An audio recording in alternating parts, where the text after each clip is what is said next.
성경 66권 각 권을 한 번에 설교하여 하나의 복음으로라는 제목 세 번째 시간입니다. 오늘 설교 제목은 창세기에 계시된 그리스도와 복음, 창세기에 계시된 그리스도와 복음이라는 제목입니다.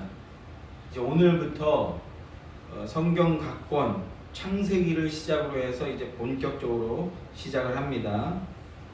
그 전에 먼저 다시 한번 말씀을 드립니다. 이 시리즈는요, 성경 강해가 아닙니다. 이 시리즈는 성경은 예수 그리스도에 대한 기록된 책임을 믿으며 하나님에 대하여 그리고 하나님의 뜻을 기록하여 전해준 하나님의 책입니다. 이 성경을 통해서 예수 그리스도를 만날 때 우리는 영생을 얻게 된다고 예수님께서 직접 말씀하셨어요. 그래서 이것이 성경의 기록 목적입니다. 그러니까 우리는 창세기에서도요, 성경의 기록 목적 그대로 예수 그리스도와 복음이 어떻게 증언되어 있는가, 여기에 집중하여서 영생 얻는 믿음을 갖기 위해 전신전력을 하자는 것입니다. 이것이 진정으로 하나님을 바로 아는 진정한 신학인 겁니다. 자, 흔히 창세기를 우리는 성경의 못자리라고 말하곤 합니다. 왜냐하면 창세기에는 천지창조와 인간 창조가 기록되어 있고요. 그리고 인간의 타락과 그에 대한 원복음이 계시되어 있습니다. 인류의 모든 시작과 영생의 핵심이 기록되어 있다라는 겁니다. 우리 옛말에도 이런 말이 있죠. 시작이 반이다, 이런 말이 있어요. 이런 말이 있는 것처럼 성경의 첫 책인 이 창세기만 제대로 알아도 성경에 대해서 절반은 안 것이다 라고 말해도 과언이 아니라는 뜻입니다. 자, 창세기의 구조는 이견이 없어요. 크게 두 단락으로 나누어집니다. 1장에서부터 11장까지 그리고 12장부터 50장까지 이렇게 두 부분으로 나누어집니다. 첫 부분은 하나님께서 인류 전체를 대상으로 삼으신 내용인데요. 천지창조와 인간의 타락, 노아 홍수, 그리고 바벨탑 사건, 이렇게 4대 사건이 기록되어 있습니다. 그리고 둘째 후반부는 아브라함을 택하셔서 메시아 언약을 맺어주시는 내용인데, 이 언약이 아브라함에서 이삭으로, 이삭에서 야곱으로, 야곱에서 요셉으로 4대 족장을 통해서 계승되어 내려오는 이야기입니다. 그러니까 창세기를 구조로 압축해서 요약한다면 4대 사건과 4대 족장 이야기라고 할 수 있어요. 창세기는 4대 사건과 4대 족장 이야기, 이렇게 기록되어 있다는 겁니다. 오늘 우리가 중점을 두는 부분은 이 4대 사건과 4대 족장 이야기를 통해서 하나님께서 당신의 구원 계획을 어떻게 계시하셨으며 그리고 어떻게 이루셨는가 하는 겁니다. 오늘 우리는 창세기에 대해서 나누지만 이 부분을 중점적으로 해서 나눈다는 거예요. 이 부분을 중점적으로 나눔으로써 이 성경이 내게 대하여 증언한 것이다 라고 하신 그 성경의 기록 목적 그대로 창세기를 통해서도 예수 그리스도를 만나야 된다라는 것입니다. 자, 창세기를 통해서 그리스도를 만나기 위해서는요, 먼저 세 가지의 질문을 세워볼 필요가 있습니다. 첫 번째는 이겁니다. 하나님이 태초에 무엇을 해주셨는가 하는 하나님이 행해주신 것. 두 번째는요, 그런데 인간은 하나님께 어떻게 보답을 했는가 하는 인간이 행한 인간의 행위. 그리고 세 번째는요, 그럼에도 불구하고 하나님은 또 어떻게 해주셨는가 하는 것입니다. 첫 번째 질문으로요, 하나님은 태초에 무엇을 행해주셨는가? 1장, 2장 내용이 바로 그 내용입니다. 하나님은 천지 만물을 창조해 주셨어요. 인간들이 살아갈 틀과 환경을 조성해 주신 겁니다. 그리고 자기 형상대로 사람을 지으셨습니다. 이것은 인간이 하나님과 교제의 대상으로 지음받았다는 뜻입니다. 그저께인가요? 제처랑 둘이 오랜만에 밥을 먹으면서 유튜브로 전과자라는 그 채널을 봤어요. 카이스트 편이었어요. 카이스트 편 보면서 그 전과자에서 카이스트 학생들이랑 같이 밥 먹으면서 그 대화를 나누는데 제초가 문득 그런 얘기를 하더라고요. 저기 학생들은 다른 학교 학생들은 못 만날 것 같아. 이렇게 얘기하더라고요. 그게 무슨 뜻이었냐면 20대 초반 학생들인데 말하는 게 어려워. 굉장히 유식해요. 되게 박식한 얘기를 하더라고. 그러니까 대화의 수준이 맞지 않으면 불가능하겠다. 교제하는 게, 이성 교제하는 게 이런 뜻이죠. 그러니까 지금 제가 무슨 말씀을 드립니까? 하나님은 우리를 그런 상대로 여기고 있다라는 거예요. 전지전능하신 분이 우리가 교제할 수 있는, 우리는 그런 존재라는 겁니다. 그렇게 우리를 창조하셨다는 거예요. 하나님이 당신의 형상대로 사람을 지으시고 아담이라고 부르셨습니다. 그리고 아담에게 배필을 지어주시고 그들이 살아갈 에덴 동산을 창설해서 거기에 넣어주셨어요. 이로써 하나님이 왕으로 통치하시는 하나님 나라가 건설된 겁니다. 그리고 아담과 하와는 최초의 하나님 나라 백성이었던 겁니다. 그 나라를 보시면서 하나님이 이렇게 말씀하셨어요. 1장 31절 말씀을 보면 보시기에 심히 좋았더라 이렇게 말씀하셨습니다. 이때까지는요 아무 문제가 없었습니다. 아무 문제가 없었어요. 그런 후에 2장 17절 말씀을 보게 되면 동산 중앙에 있는 선악을 알게 하는 나무의 열매는 먹지 말라. 먹으면 반드시 죽으리라 라는 말씀하십니다. 이렇게 하신 의도가 뭡니까? 선악과의 목적이 뭐예요? 나라가 성립이 되려면 먼저 왕이 있어야 됩니다. 왕이 있어야 되고 백성이 있어야 되고 그리고 법이 있어야 됩니다. 먹지 말라. 먹으면 반드시 죽으리라 라는 이 말씀은 이 금령은 최초의 약속이자 하나님 나라의 법이었던 거예요. 첫사람 아담과 하와는 이 법만 지키면 하나님과 영원히 교제할 수 있는 그런 상태였습니다. 자, 여기까지가 창세기 1장과 2장에서 하나님이 행해 주신 내용입니다. 두 번째 질문은 그러면 인간은 하나님께 어떻게 보답했는가? 모든 것을 만들어서 거기서 하나님과 교제하게 할 수 있게 만들어 주셨는데 그런데 인간은 어떻게 했는가? 3장부터 11장까지가 이제 그 내용인데요. 첫사람 아담과 하와가 먹지 말라 명하신 하나님과 약속, 하나님의 법을 어겼습니다. 법을 어김으로써 어떤 일이 벌어졌어요? 세상에 죄가 들어왔습니다. 죄가 세상에 들어오자 무슨 일이 벌어졌어요? 사망이 생겼어요. 사망도 들어왔습니다. 그 죄가 누룩처럼 번져나가기 시작합니다. 그래서 노아의 때가 되었을 때는요 이렇게 말씀하고 있어요. 죄가 온 세상에 관영하더라, 가득하게 되었더라 이렇게 말씀하고 있습니다. 그래서 뭐 합니까? 물로 씻는 일을 하시는 겁니다. 더럽고 그 더러운 죄들이 온 세상에 덕지덕지 들러붙어서 얼룩지듯이 덕지덕지 붙으니까 하나님께서 홍수로 심판하시게 되는 일이 필요하게 된 겁니다. 그래서 홍수로 온 세상을 심판하십니다. 그런데 그렇게 어마어마한 일을 당한 후에 다시 회복되었을 때 인간들은 어떤 일을 벌였어요? 어떻게 행했습니까? 11장 4절 말씀을 보니까요. 자, 성과 탑을 건설하여 그 탑 꼭대기를 하늘에 닿게 하자. 그리고 우리의 이름을 내자. 이렇게 말씀합니다. 자신들의 만족과 영광을 위해서 바벨 탑을 쌓는 반역을 또다시 저지르는 겁니다. 하나님을 반역했다라는 거예요. 이것이 하나님의 사랑에 대한 인간의 반응이었다라는 겁니다.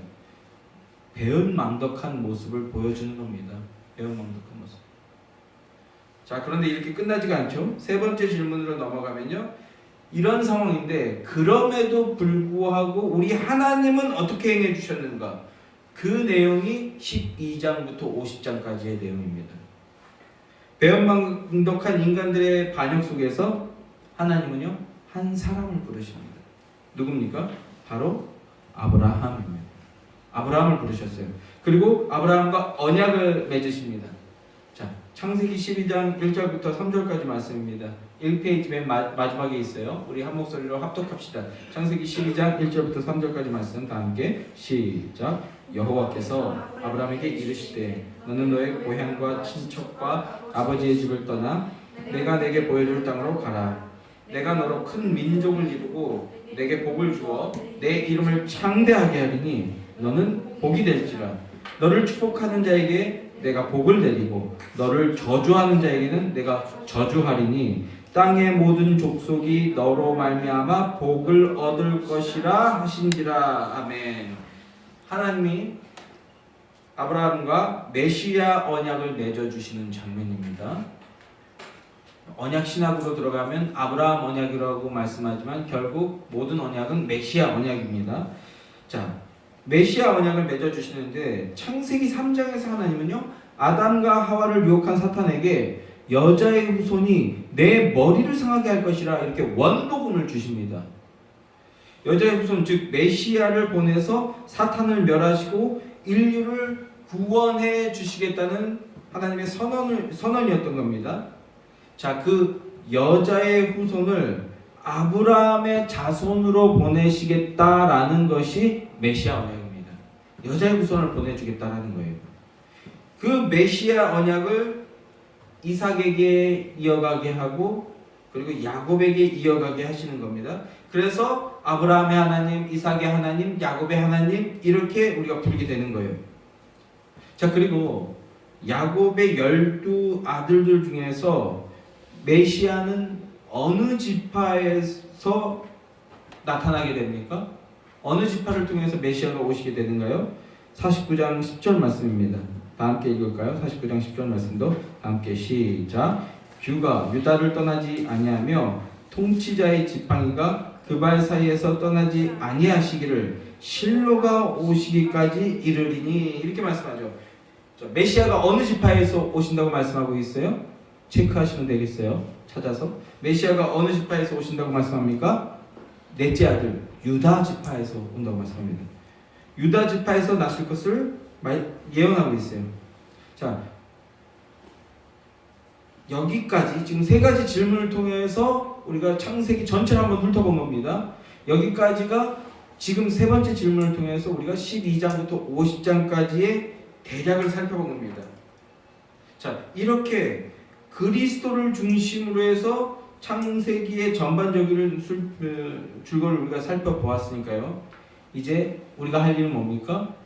본격적으로 창세기를 통해서도 그리스도를 만나야 되는 겁니다. 우리 그리스도를 만나보도록 하겠습니다. 창세기 1장과 2장은요. 첫 창조 기사입니다. 첫 창조 기사. 이 첫 창조 기사는 성경 전체에서 딱 여기 1장과 2장 2장뿐입니다.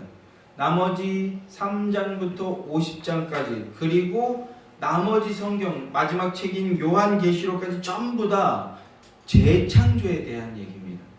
재창조에 대한 얘기.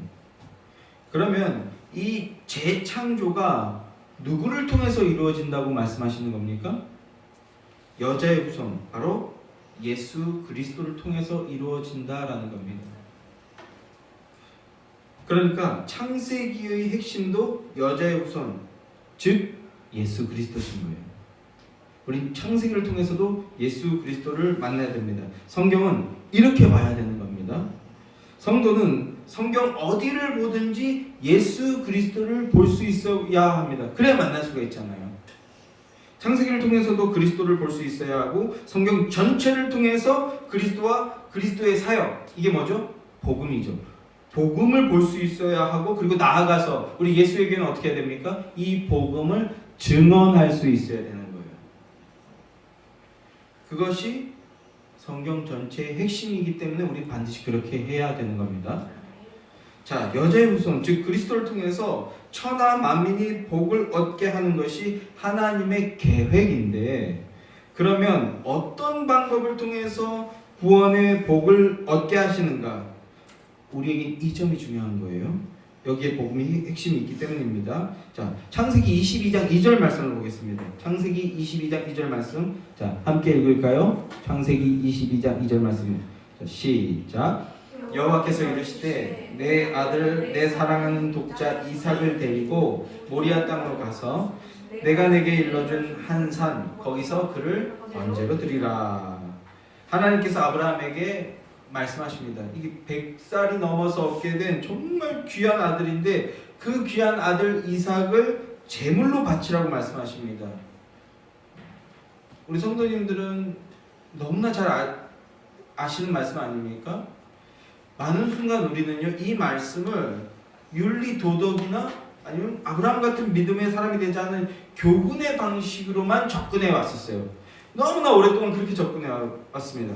그러나 이 말씀은 아브라함 개인의 믿음을 시험하시는 그런 내용이 아닙니다. 그래서 예전에 또 어떤 말들이 있었어요. 이 시험은 유혹이 아니고 테스트다. 또 이렇게 막 설명도 하고 그러니까 어떻게 해서든지 방법을 찾아내려고 했잖아요. 그것 자체들이 다 소용이 없는 것은 아니지만, 자 개인의 믿음을 시험하시는 그렇게 봤으니까 결국은 마지막 뭔가 조금의 의구심이 남는 거예요. 왜 꼭 시험을 하셔야 됐을까? 이렇게요. 성경을 복음으로 보지 못한 이들이 결국은 이런 작은 부분에서 예수 그리스도로 연결이 되지 않으니까 의문을 가진 채 교회를 떠나는 일들을 너무나 많이 봐왔습니다. 자, 아브라함은 하나님과 메시아 언약을 맺은 언약 관계입니다. 그리고 그 언약을 믿어서 하나님으로부터 의인이라고 칭함을 받은 믿음의 표본 같은 사람입니다. 그래서 우리가 믿음의 아버지 이렇게 부르는 거예요. 그러니까 이 사건은요, 아브라함의 자손으로 그리스도를 보내신다라는 거예요. 아브라함의 자손으로 그리스도를 보내셔서 천하 만민이 어떤 방법에 의해서 구원의 복을 얻게 되는가를 미리 보여주시려고 한 구원 사건이었던 거예요. 구원 계시 사건. 아브라함이 하나님의 명령하신 그대로 사랑하는 독자 이삭을 번제로 드리는 이 모습을 통해서 이제 그림자라고 하는데, 이 그림자를 통해서 우리에게 하나님의 뜻을 계시해 주려고 하신 겁니다. 자, 요한일서 4장 9절 10절 말씀입니다. 요한일서 4장 9절 10절 말씀 프린트문에 나와 있는 대로요. 함께 읽겠습니다. 시작. 사랑은 여기 있으니 우리가 하나님을 사랑한 것이 아니요 하나님은 우리를 사랑하사 우리 죄를 속하기 위하여 화목제물로 그 아들을 보내주실 것, 이렇게 제가 여기까지만 표시해놨는데, 그 화목제물로 그 아들을 보내주실 것을 미리 예표해 주신 사건이었던 거예요. 예수 그리스도 보내줄 것이다. 이 점이 22장 2절 말씀을 다시 한번 보시면, 하나님께서 내가 네게 일러준 한 산 거기서 그를 번제로 드리라, 이 말씀에서 이제 분명하게 나타나게 되는 겁니다. 만약에 아브라함의 믿음을 시험하는 것이 목적이었다고 한다면요, 굳이 내가 일러주는 산에 가서 거기 가서 번제를 드리라 이렇게까지 하실 이유가 없는 거예요. 집 앞에서도 드릴 수 있고 뒷동산에서도 드릴 수 있는데, 하나님은 계시하고자 하는 무언가가 있었기 때문에 내가 일러준 한 산 거기로 가서 번제를 드리라 이렇게 말씀하셨던 겁니다. 그러면 굳이 그 일러준 한 산, 그 산이 어디입니까? 그 산이 어디냐 하면 먼 훗날 솔로몬이 성전을 짓게 되는 그곳입니다. 그리고 그리스도께서 그 훨씬 더 먼 훗날 그리스도께서 대속제물 되시기 위해서 십자가를 메고 올라가셔서 십자가에 달리시게 되는 그 모리아산, 예루살렘인 겁니다. 12장에서 하나님이 아브라함을 부르시죠. 하란에서 세상의 총알을 상징하는 그 하란이라는 곳에서 나름 잘 살고 있던 아브라함에게 내가 네게 보여줄 땅으로 가라 이렇게 명령하십니다. 보여줄 땅입니다. 그 땅은 메시아가 탄생하시게 될 땅이요, 이제 내 사랑하는 독자 이삭을 내가 내게 일러준 한 산에 가서 번제로 드리라 하신 그 일러주신 한 산은 바로 독생자 예수 그리스도께서 우리의 죄를 대신해 대속제물로 십자가에 못 박히시게 될 갈보리 산이었던 거예요. 갈보리 산. 자, 22장 9절 10절 말씀을 보십시오. 시작. 하나님이 그에게 일러주신 곳에 이른지라 이에 아브라함이 그곳에 제단을 쌓고 나무를 버려놓고 그의 아들 이삭을 결박하여 제단 나무 위에 놓고 손을 내밀어 칼을 잡고 그 아들을 잡으려 하니 합니다. 사랑하는 아들 이삭을 결박하여서 제단 나무 위에 뉘어놓고 손을 내밀어서 이제 칼을 잡아 그 아들을 잡으려고 한 겁니다. 그런데요, 그 아들을 잡으려고 한 사람이 누굽니까? 이삭의 아버지 아브라함이에요. 그런데 이 행위의 진짜 의미가 무엇인지 사도 바울은 이렇게 말씀하고 있습니다. 로마서 3장 25절 그리고 8장 32절 말씀을 보시면요, 이는 예수를 하나님의 그의 피로서 믿음으로 말미암는 화목 제물로 세우셨으니 이는 자기 아들을 아끼지 아니하시고 우리 모든 사람을 위하여 내주신 이시니라고 이렇게 증언하고 있어요. 사랑하는 독생자를 갈보리 십자가에 내어주시고 세우신 분이 바로 누구다? 우리 하나님 아버지시라는 거예요. 아브라함은 뿌리 수풀에 걸려있는 순 양을 대신 번제물로 드렸습니다. 하나님께서 주신 거죠. 그런 다음에 그 땅의 이름을 여호와 이레라고 불렀습니다. 여호와 이레, 하나님이 친히 제물을 준비하셨다라는 뜻이죠. 하나님이 다 하셨다는 거예요. 좀 더 나아가면요, 하나님이 다 하셨고 하나님의 뜻이 하나님 뜻대로 드러났다라는 뜻이 되는 겁니다. 여호와 이레. 하나님은요, 제사와 예물 자체를 원하시는 분이 아니에요. 하나님은요, 헌금 원하시는 분이 아니시라고, 물질 원하시는 분이 아니시라는 겁니다. 왜냐하면요, 그런 것들은 그림자일 뿐입니다. 실체는 오직 나를 위하여 한 몸을 예비하셨도다 하신 하나님의 독생자를 대속 제물로 예비해 놓으셨더라라는 겁니다. 사랑하는 성도 여러분, 이것이 창세기를 통해서 그리스도를 만나는 것입니다. 이것이 그리스도를 만나는 것이고 복음을 확신하는 것입니다.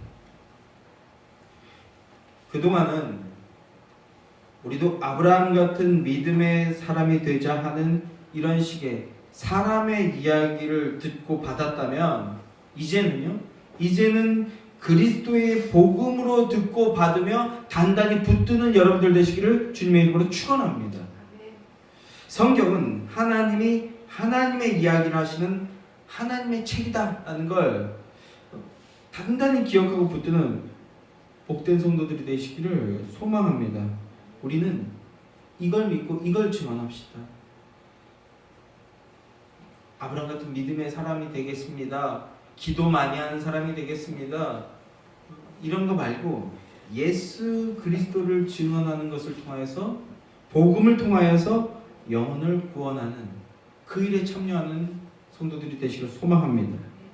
자, 그런데 우리는 여기서 한 걸음 더 나가야 합니다. 하나님은 아브라함에게 내 씨로 말미암아 천하 만민이 복을 받으리라 이렇게 말씀하셨습니다. 그러면 그 복이 어떤 복입니까? 어떤 복을 주신다는 겁니까? 그리스도를 대속제물로 삼으심으로 우리가 어떤 복을 받게 되었는가? 자, 창세기 4장 4절 5절 말씀입니다. 브리트볼에 있어요. 창세기 4장 4절 5절 말씀 함께 시작. 아벨은 자기의 양의 첫 새끼와 그 기름을 드렸더니 여호와께서 아벨과 그의 제물은 받으셨으나 가인과 그의 제물은 받지 아니하신지라. 가인이 몹시 분하여 안색이 변하니 이렇게 말씀합니다. 하나님께서 아벨과 그의 제물을 받으셨다. 이게 중요한 거예요. 하나님께서 아벨과 그의 제물을 받으셨다 말씀합니다. 그런데 이게요, 그렇게 간단한 이야기가 아니에요.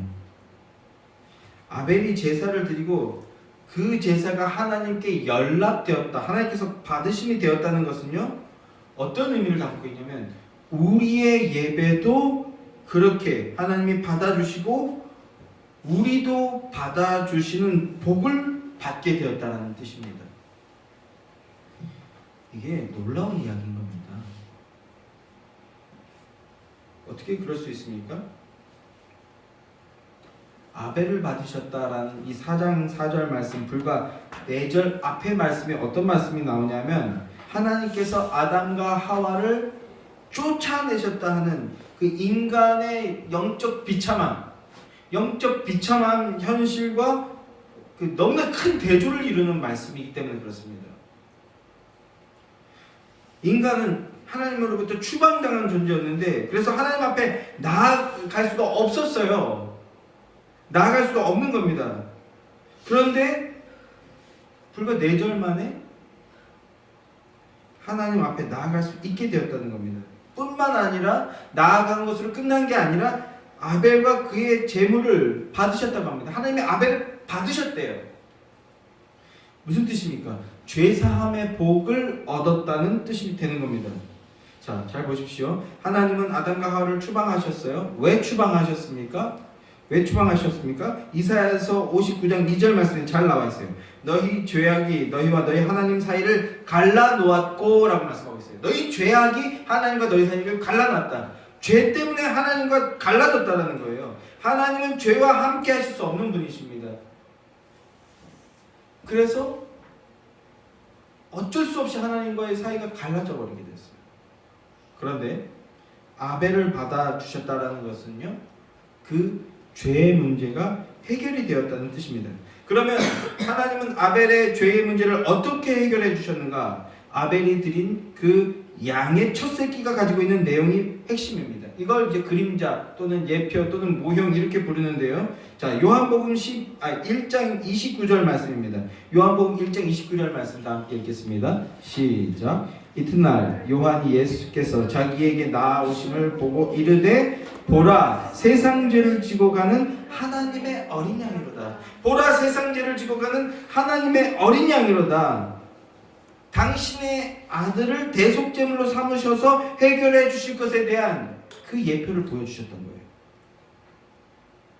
아벨은 하나님이 보내주실 구속주를 통해서 죄사함을 받고 그리고 구원함을 얻게 된다는 그 믿음을 가지고 있었던 겁니다.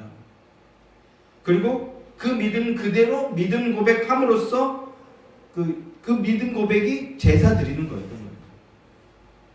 제사가 믿음 고백이었던 겁니다. 이 믿음 고백은 죄사함만이 아니라 의롭다함을 얻는 복을 받게 했다라는 겁니다. 히브리서 11장 4절 말씀입니다. 함께 읽겠습니다. 히브리서 11장 4절 말씀 함께 시작. 믿음으로 아벨은 가인보다 더 나은 제사를 하나님께 드림으로 의로운 자라 하시는 증거를 얻었으니 하나님이 그 예물에 대하여 증언하심이라. 그가 죽었으나 그 믿음으로써 지금도 말하느니라. 이렇게 말합니다. 이 의 또는 의롭다 하면요, 하나님 앞에 나아가고 하나님 안에 거할 수 있게 하는 일종의 통행증과 같은 것입니다. 그러니까 아벨이 이 의롭다함을 얻었기에 하나님이 만나주시고 받아주셨던 거예요.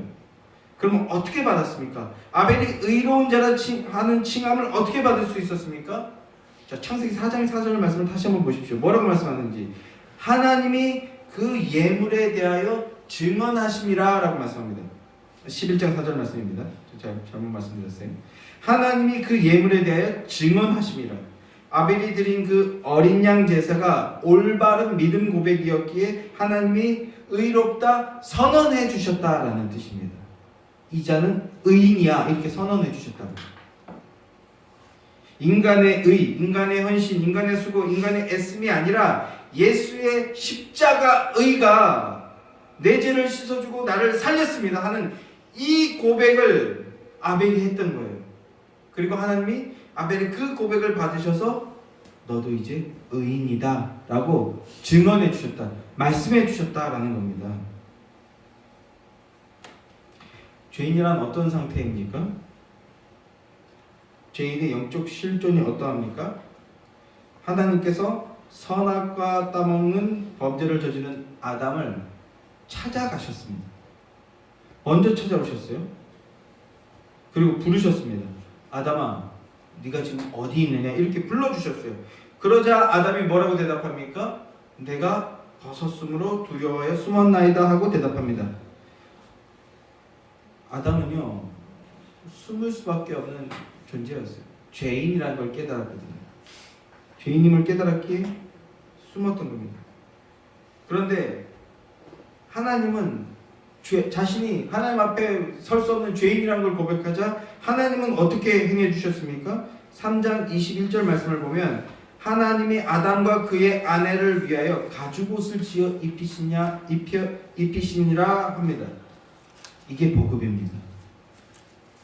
이게 우리에게 주신 복음이에요. 하나님께서 자기 아들을 십자가에 못 박으시고 동물의 가죽을 벗기듯이 속량하여 이루어 주신 것이 하나님의 의, 예수의 의입니다. 그 의의 옷을 벌거벗은 자들, 죄인들, 우리들입니다. 우리들에게 입혀 주셨기 때문에 그래서 복음인 겁니다. 예수의 벌거벗음이 나의 의라고 믿고 고백하는 자는 멸망치 않고 영생을 얻게 되기 때문에 이 말씀이 우리에게 복음이 되는 겁니다.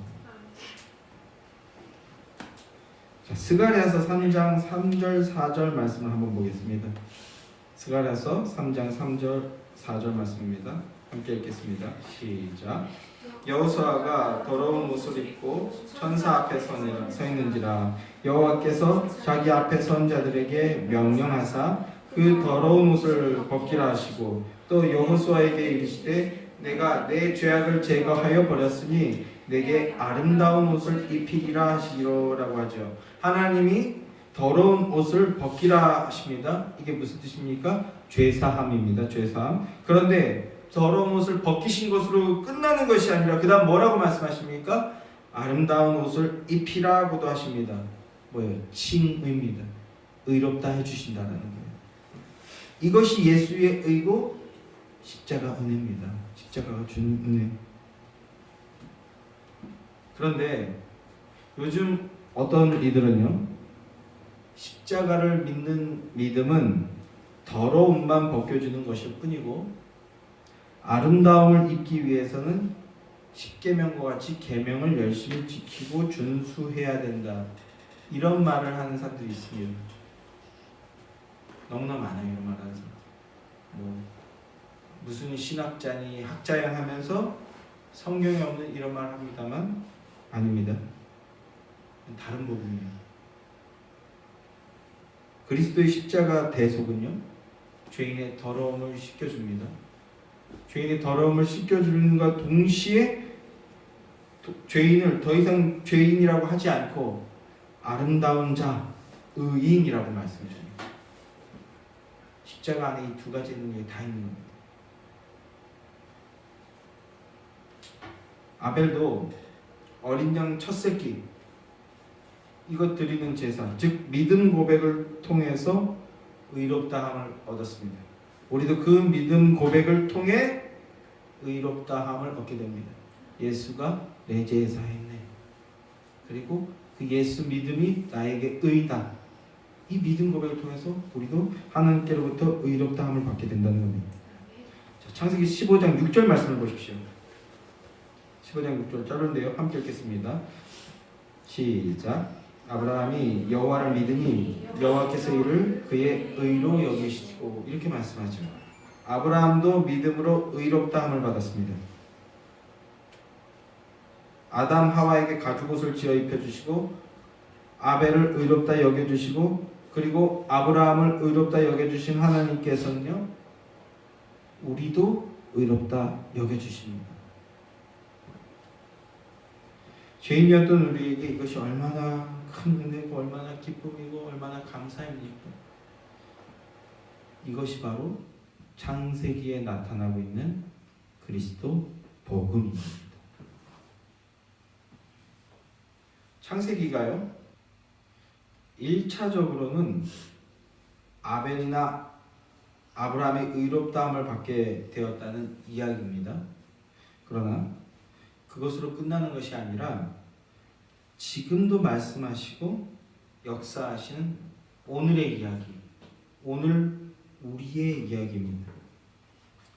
하나님께서 아브라함에게 사랑하는 독자 이삭을 번제로 드리라 하셨던 것 같이 자기 아들을 아끼지 아니하시고 우리 모든 사람을 위하여 내주신 예수 그리스도의 십자가 공로가 바로 나를 위한 것이다 라는 것, 이걸 믿고 고백하여서 오늘 우리도 의롭다함을 얻을 수 있게 된 거예요. 그래서 창세기는요, 오늘 우리의 이야기도 하다라는 것입니다. 저와 여러분의 이야기입니다.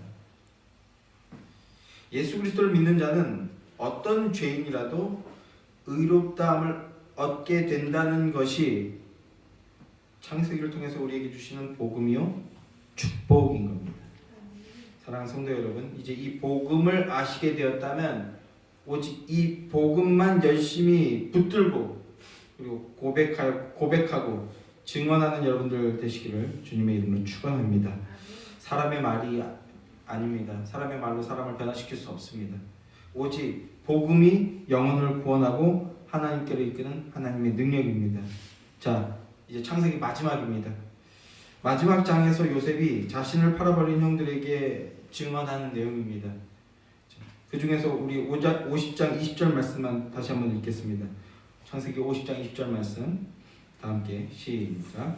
당신들은 나를 해하려 하였으나 하나님은 그것을 선으로 바꾸사 오늘과 같이 많은 백성의 생명을 구원하게 하시려 하셨나이다. 이렇게 말씀합니다. 이 말씀은 창세기를 한마디로 압축 요약한 것이다 라고 해도 과언이 아닙니다. 창세기의 그래서 요절이라고 할 수 있는 구절이라고요. 여자의 후손에 의해서 멸망당할 것을 선고받은 사탄은 주의 백성들, 그 여자의 후손이 올 통로들인 주의 성도들을 여자의 후손이 오는 것을 미연에 차단하고 파괴하기 위해서 주의 백성들을 끊임없이 해하려 하고 죽이려고 하고 멸망케 하려는 시도를 끊임없이 하고 있습니다. 그것이 창세기에 드러나고 있는 이야기고 그리고 오늘 우리에게도 동일하다라는 겁니다. 그러나 우리 하나님은요 어떻게 하셨습니까? 그때마다 악을 선으로 바꾸셔서 생명을 구원하는 구원 역사를 이루어 오셨습니다. 자, 사탄은요 아담과 하와를 넘어뜨리고 하나님의 영광을 가로채려 했습니다. 이긴 줄 알았어요. 이긴 것 같았어요. 그러나 하나님은 여자의 후손이 와서 내 머리를 상하게 할 것이다 라는 원복음을 주심으로써 이 악한 상황을 선으로 바꿔버리셨습니다. 또 가인을 통해 아벨을 죽임으로써 믿음의 계보, 믿음의 진영을 타개시켜서 여자의 후손이 올 통로를 끊어버리려고 했어요. 끊은 줄 알았어요. 그러나 하나님은요 아벨 대신에 다른 씨인 셋을 주심으로써 또 악을 선으로 바꾸셨습니다. 그리고 노아 때는요 죄악이 온 세상에 가득하게 되는 것을 통해서 믿음의 진영을 파괴시키고 삼키려 했어요. 마치 오늘날 우리의 모습 아닙니까? 교회 안까지 들어와서 교회가 복음을 잃어버렸어요. 사회 정의를 복음으로 착각하고 있어요. 성도들도 이걸 만족해하고 있다고요?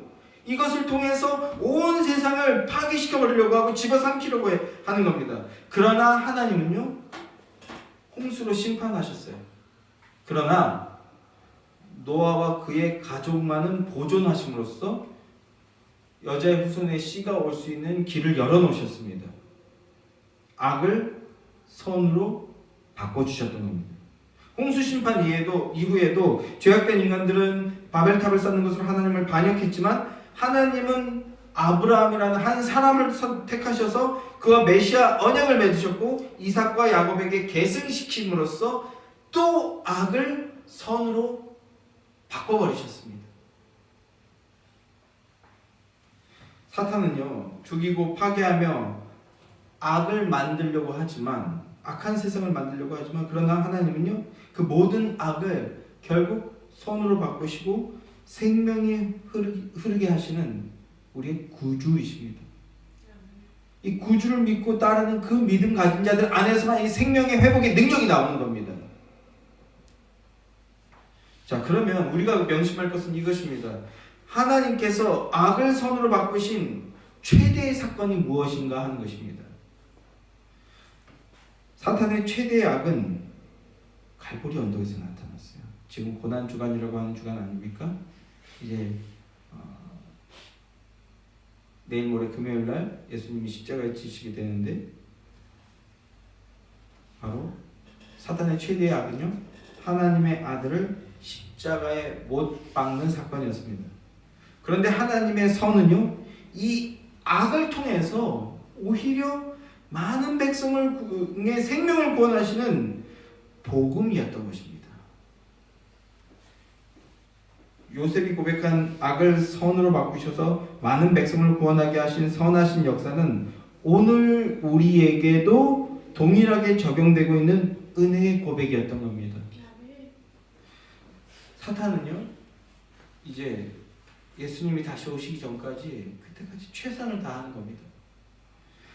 오늘날 우리들에게도요, 끊임없이 해를 가하려고 합니다.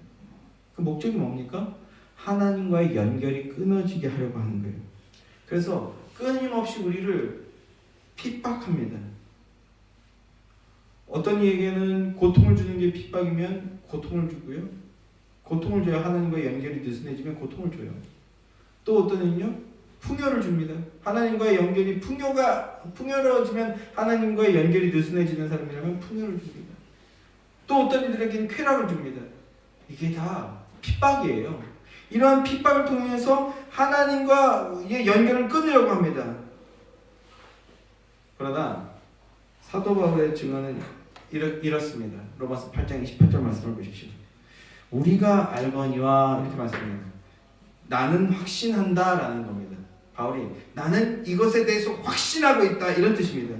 우리가 알거니와 하나님을 사랑하는 자 곧 그의 뜻대로 부르심을 입은 자들에게는 모든 것이 합력하여 선을 이루시느니라 이렇게 말씀합니다. 합력하여 선을 이루신다. 이 복된 사실을 믿음으로 단단히 붙드시기 바랍니다.